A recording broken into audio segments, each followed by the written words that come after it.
It's Way Up with Angela Yee. I'm Angela Yee, and Jasmine is here. Yes. I'm not just any brand. I'm my own brand. Mano is here. New Mano. Yeah.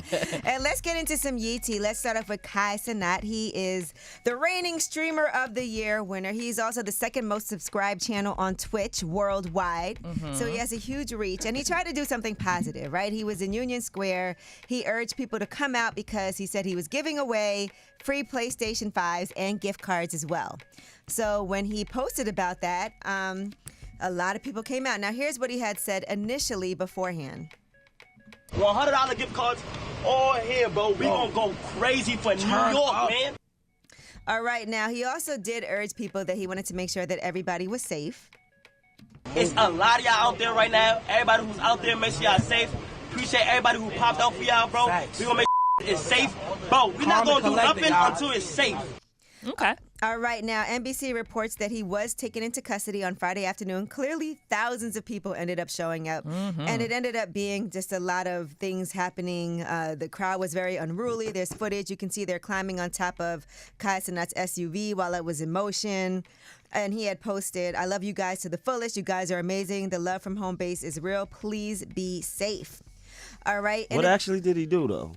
Well, I mean, he urged people to come out. He said he was giving away these free PlayStations Right. That's and dangerous. gift cards. Is that a crime? Now, CBS, well, you have to get a permit when you have that many people coming out and tell the police in advance so that they know. So they can be fully prepared. Right, because then it ended up being kind of a... Mayhem. Yeah, and it was a dangerous situation. I think like 65 people got arrested, something like that during that time.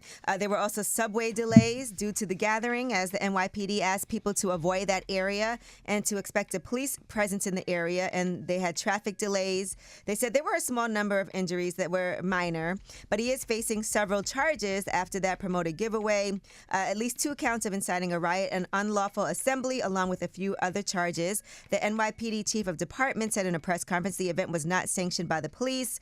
He said, "I think we have to reach out to some of our influencers and ask them to be responsible with this, to help us with this. If we knew about this, we could have had the Barrios out here. We could have had police officers out here. We could have did this orderly. They could have gave whatever gifts they have for the young people away. I encourage this. We want our young people to come to events like this. It just can't be, hey, this is what we're doing. It's a free-for-all. We see this is the outcome. We cannot have these outcomes." Okay. And So you just can needed a see- permit. Yeah. I mean, it did look Crazy. absolutely mayhem. And he also, from his group, Any Means Possible, apologized after this whole situation in New York and Union Square. He said, "We are deeply disheartened by the outbreak of disorderly conduct that affected innocent people and businesses and do not condone that behavior." You see homeboy jumping on top of the car? Yes. That was crazy. A lot happens. All right. Listen, that's the place I would have avoided for Yep. sure. All right, now let's talk about Neo. Neo recently sat down and did an interview with Gloria Velez for Vlad TV, and he had some things to say about transgender children and their parents, and here's what he had to say. I have no issue with the LBG. I have no problem with nobody. I just personally come from an era where a man was a man and a woman was a woman, and it wasn't but 2 genders, and that's just how I rock. I feel like parents have almost forgotten what the role of a parent is. Amen. If your little boy comes to you and says, "Daddy, I want to be a girl," And where did he get that if from? you let this 5-year-old boy decide to eat candy all day, he's gonna do that. Exactly. Like, when did it become a good idea to let a 5-year-old, let a 6-year-old, let a 12-year-old make a life-changing decision for themselves? All right, now after that, there was a lot of backlash Yes. It was. from that. Of And course it was. And he since has apologized, right?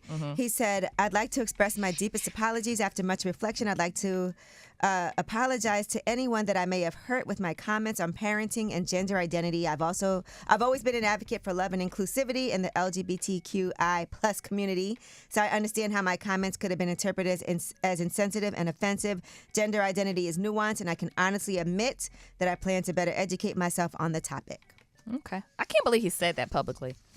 I was so surprised. I know, I was too, because okay.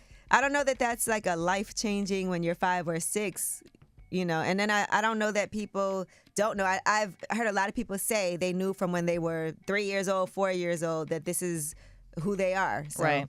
who am I to say if it's not me what that experience is like? Yeah. All right, when we come back, we have Under the Radar, and these are stories that are flying under the radar that we still feel like you need to know about it. One of those things is about PayPal, right? They have a new thing that is starting today. I don't know if you guys use PayPal, but we'll tell you what it is. And it's interesting. It's way up with Angela Yee.